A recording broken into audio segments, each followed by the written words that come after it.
Assalamualaikum warahmatullahi wabarakatuh.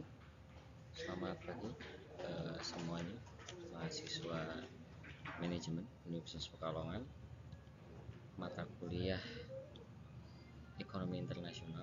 Kali ini kita akan melanjutkan perkuliahan untuk materi selanjutnya, materi kedua tentang teori perdagangan internasional. Ada beberapa teori yang akan kita pelajari. Teori-teori tersebut merupakan teori dasar dari perdagangan internasional. Sedikit kita review, di pertemuan sebelumnya kita sudah mempelajari ruang lingkup perdagangan internasional, di mana kita mempelajari apa saja yang menjadi isu utama ekonomi internasional dan juga bagaimana sebuah negara melakukan hubungan dengan negara lain untuk melakukan perdagangan dan bagaimana timbulnya ekonomi internasional. Kali ini kita akan membahas teori perdagangan internasional yang bertujuan untuk memahami mindset dasar dari pola perdagangan global.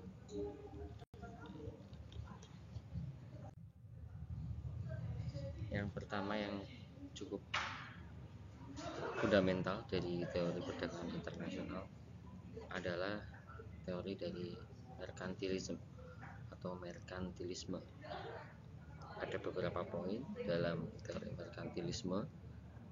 Yang pertama yakni pendekatan kuantitatif. Pendekatan kuantitatif merupakan teori perdagangan internasional pertama yang muncul pada abad ke-16, di mana negara-negara berusaha untuk meningkatkan pembangunan ekonomi mereka dengan meningkatkan ekspor dan membatasi impor. Sebuah negara memiliki ketergantungan terhadap negara lain atau memiliki kebutuhan akan komoditas yang tidak ada di negaranya, sehingga mereka harus melakukan impor.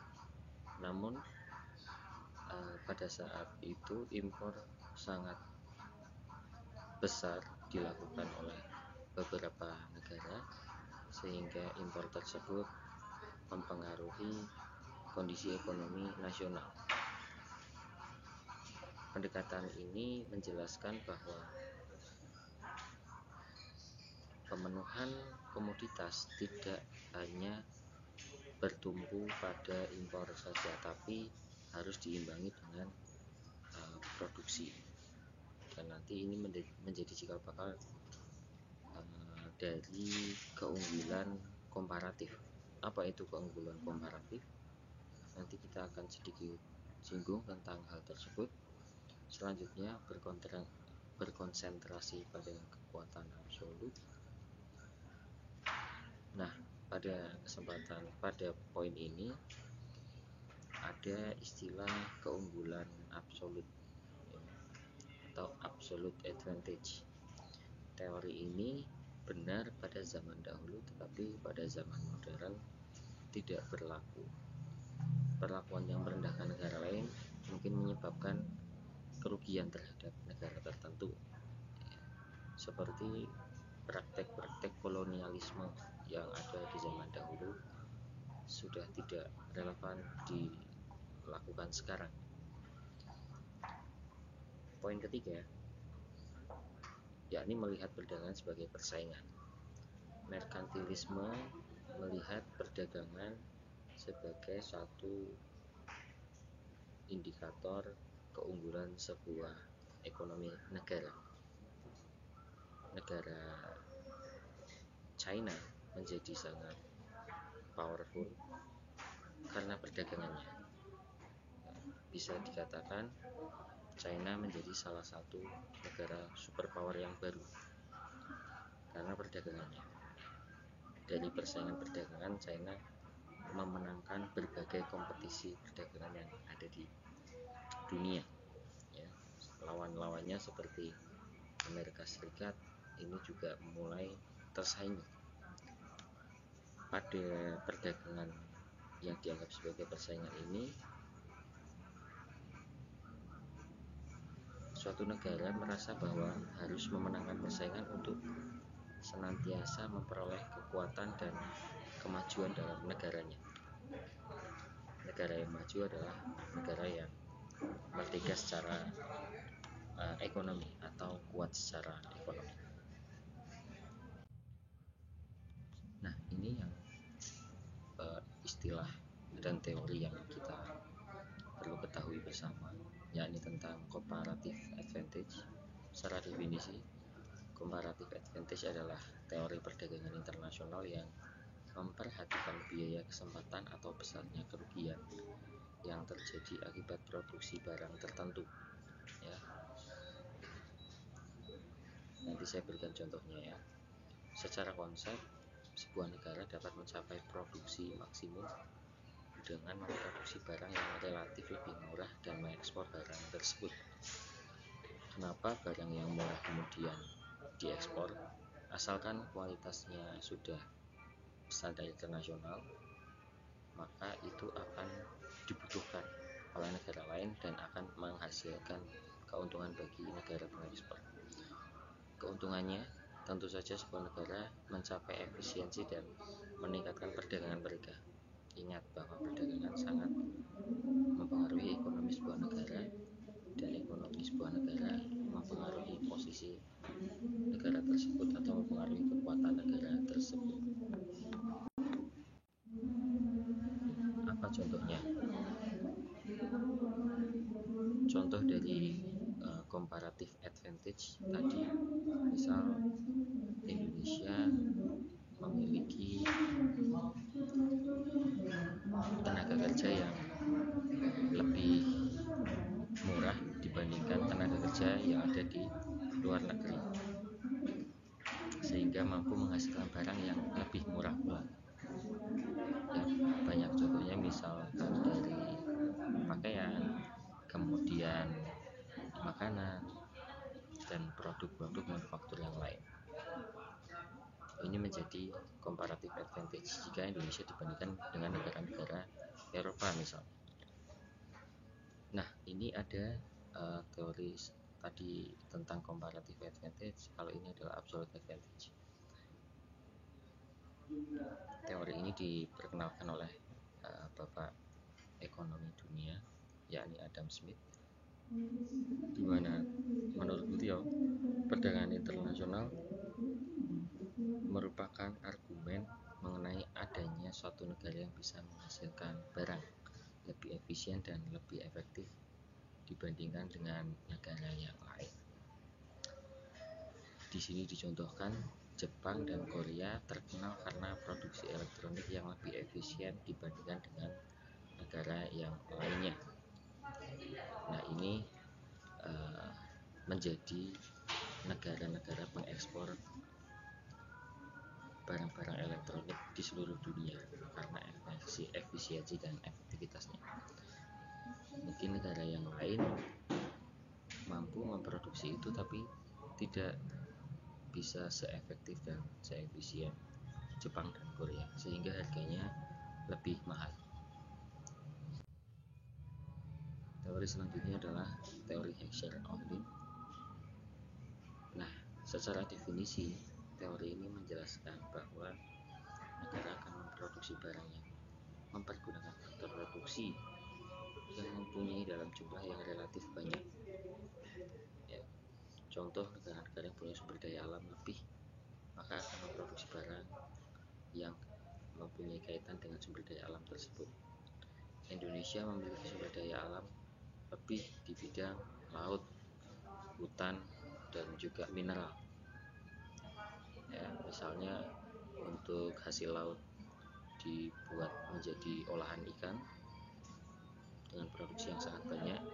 Karena banyaknya produksi tersebut, maka Indonesia mampu mengekspor hasil laut. Hasil kehutanan seperti kelapa sawit itu juga perkebunan ya di kelapa sawit itu juga merupakan ekspor utama Indonesia. Kemudian mineral juga, Indonesia memiliki banyak sumber daya mineral yang cukup melimpah ya, mulai dari batu bara, kemudian nikel, bauksit yang menjadi bahan utama baterai. Ini menjadi potensi produksi baterai dunia. Dan bisa saja jika Indonesia mampu memproduksi baterai sendiri dengan kualitas yang bersaing, harga yang murah, maka Indonesia bisa menjadi pengekspor baterai. Kita lihat aspek positif dan negatifnya. Teori ini dapat menjadi alat untuk mencapai perdamaian karena negara-negara saling memenuhi kebutuhan negara yang lainnya. Tapi di sisi lain juga bisa meningkatkan ketidaksamaan dalam sistem perdagangan internasional. Hal ini bisa terjadi, aspek negatif ini bisa terjadi kalau tidak ada etikat baik. Adanya praktek-praktek monopoli ini yang menjadi ketimpangan dalam ekonomi internasional sehingga menyebabkan ketidakstabilan dunia. Nah, bagaimana dengan teori baru tentang perdagangan? Secara konsep, teori baru dalam perdagangan ini menekankan pada adanya hubungan antara ekonomi skala dan perdagangan internasional. Hubungan yang dijalin antara negara satu dengan negara yang lainnya itu diharapkan mampu meningkatkan skala ekonomi kedua negara tersebut, tidak hanya satu saja.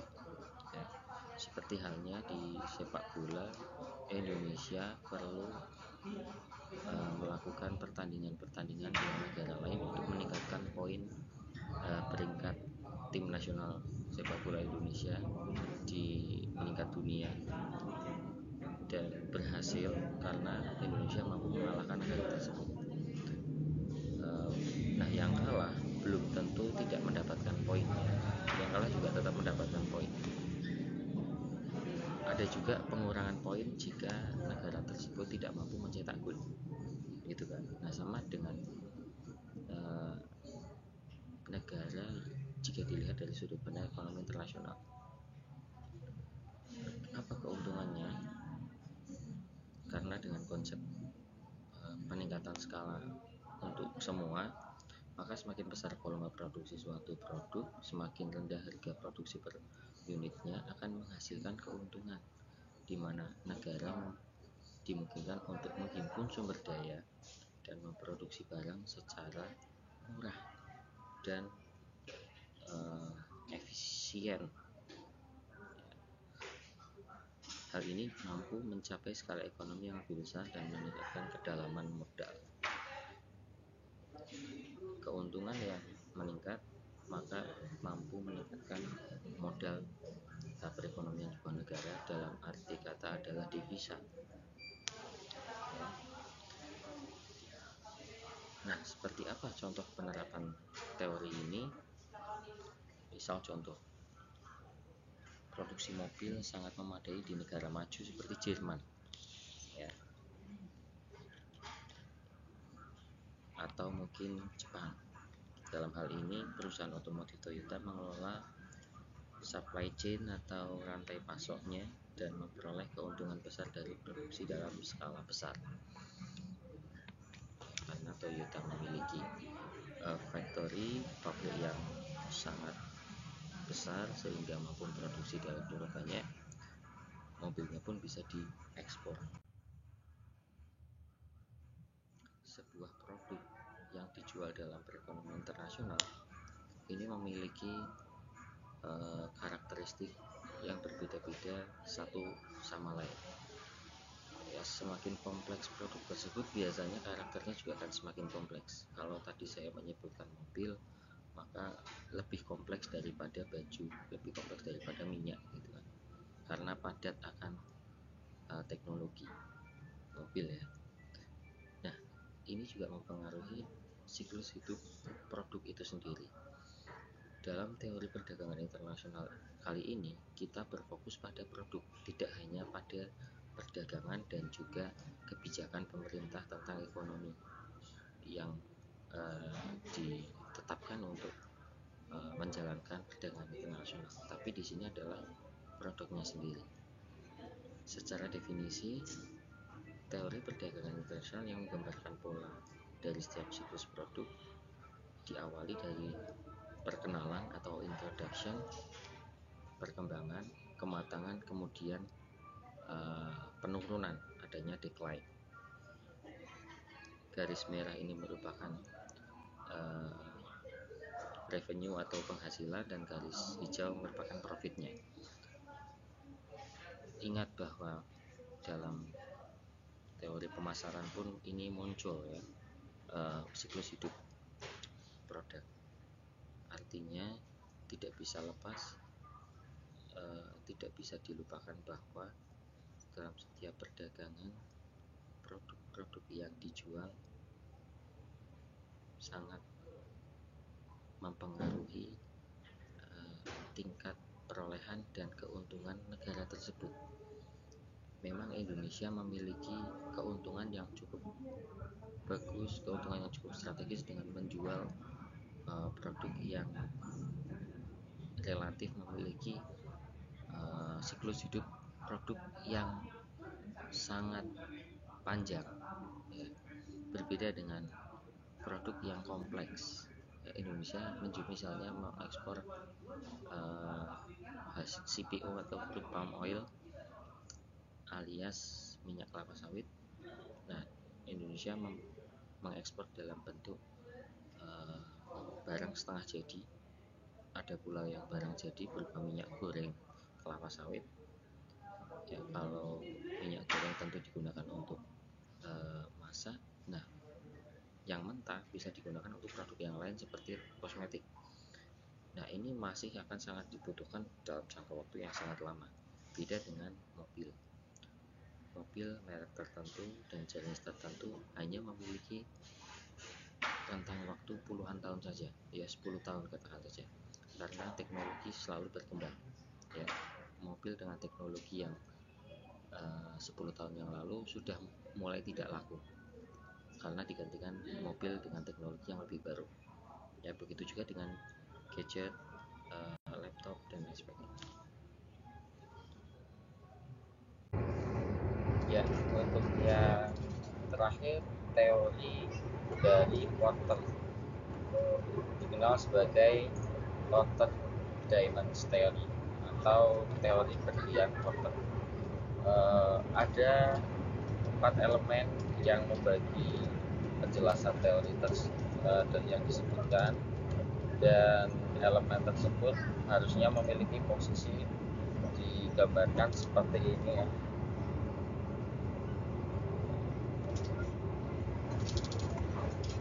Keempat elemen tersebut jika kita jelaskan, 4 elemen yang penting ya. Yang pertama, kondisi faktor. Faktor yang dimaksud adalah faktor produksi. Kenapa ini menjadi faktor pertama yang diperhatikan? Ya, ini karena syarat mutlak memiliki sebuah produk untuk diekspor supaya terlibat dalam perdagangan internasional adalah harus memiliki tenaga kerja, memiliki bahan baku, dan memiliki investasi. Ini faktor produksi ini ya, yang disebut juga dengan modal gitu. Kemudian jika kondisi faktor sudah bagus, maka kondisi lain yang perlu diperhatikan adalah demand condition atau kondisi permintaan. Permintaan suatu produk di negara yang memproduksi atau disebut negara produsen ataupun di negara-negara lain menjadi sangat penting karena perdagangan internasional bisa seperti perdagangan di dalam negeri yang mengandalkan keseimbangan antara permintaan dan penawaran. Produsen bisa memproduksi untuk menawarkan produknya ke masyarakat dalam negeri dengan keseimbangan perekonomian yang terjaga dari kebijakan internal sebuah negara. Maka di sini benar-benar harus memastikan permintaannya terlebih dahulu. Permintaan ini juga bukan permintaan agregat saja, tapi permintaan multi agregat. Misal contoh, permintaan akan beras atau minyak goreng. Permintaan akan minyak goreng di Indonesia secara agregat ini disebut permintaan agregat. Maka Indonesia perlu memproduksi untuk memenuhi permintaan akan minyak goreng. Indonesia juga mengekspor minyak goreng, maka Indonesia juga harus memenuhi permintaan minyak goreng dari luar negeri. Jika kita sudah memiliki komitmen untuk bekerja sama dalam perdagangan internasional sebagai pengekspor atau eksportir, maka kita harus berkomitmen untuk memenuhi kebutuhan negara-negara konsumen, negara-negara yang menjadi buyer dari minyak goreng, sehingga di situ bisa dikatakan sebagai multi agregat demand. Nah, kalau demand sudah jelas, sudah baik, ya permintaan sudah baik, maka kondisi yang selanjutnya adalah sebenarnya terkait dengan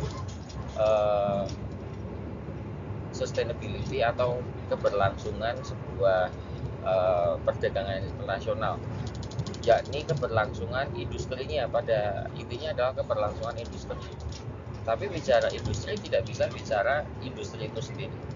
Kita perlu membuat kondisi perguruan tinggi lebih baik. Kenapa? Kondisi perguruan tinggi juga harus lebih baik karena perguruan tinggi lah yang mempersiapkan dan mencetak generasi-generasi untuk menjalankan industri berjalan di masa-masa yang akan datang atau di masa selanjutnya.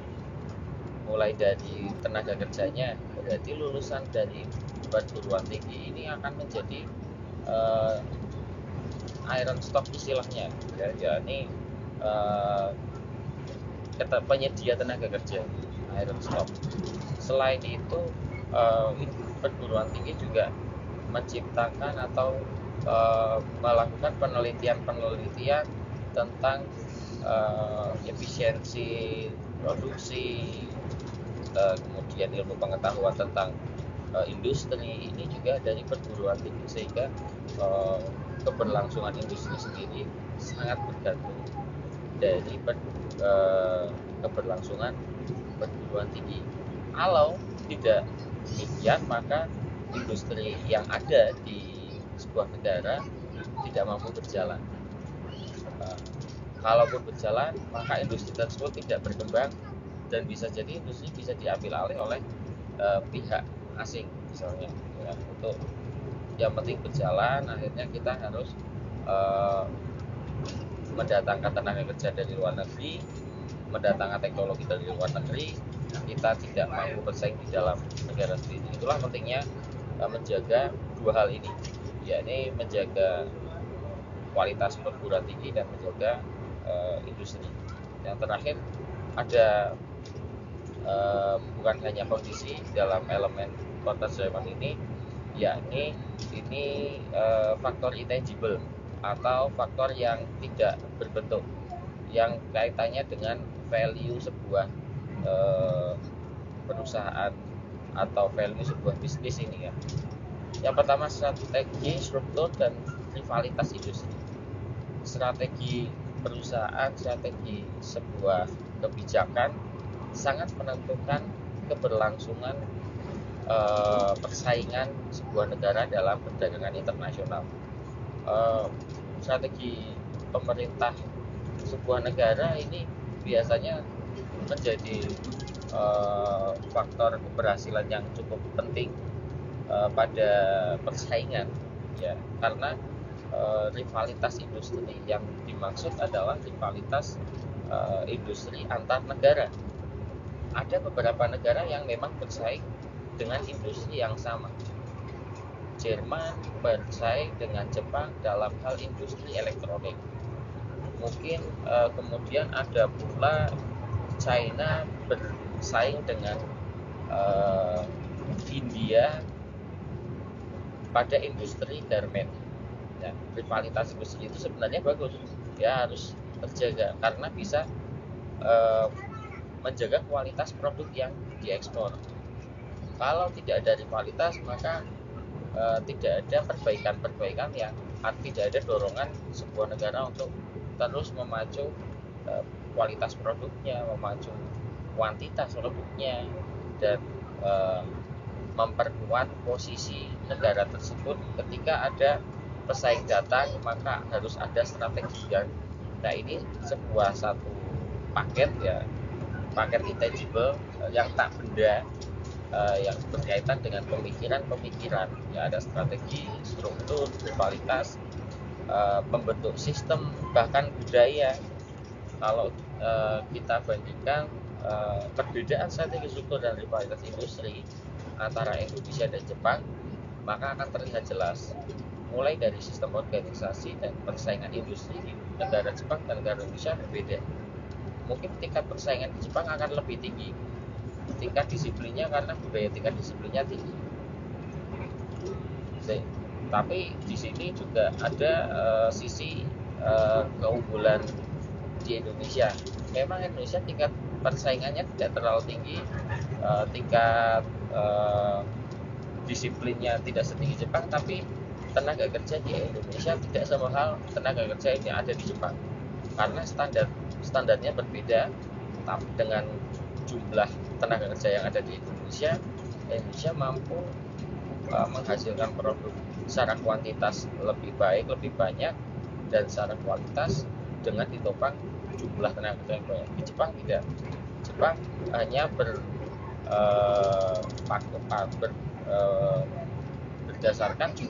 berdasarkan kualitas tenaga kerjanya saja, karena jumlah tenaga kerja selalu kurang, sehingga Jepang juga harus mendatangkan tenaga kerja dari luar negeri, yang mana itu biayanya bisa sangat mahal ya, mendatangkan tenaga kerja dari luar negeri. Nah, berbeda ya kondisinya. Ini faktor terakhir, pada elemen terakhir pada partnership materi. Demikian yang bisa saya sampaikan. Untuk selanjutnya bisa diikuti, tugas untuk dikerjakan akan saya sampaikan melalui informasi yang akan saya kirimkan lewat WhatsApp. Saya akhiri perkuliahan online ini. Assalamualaikum warahmatullahi wabarakatuh.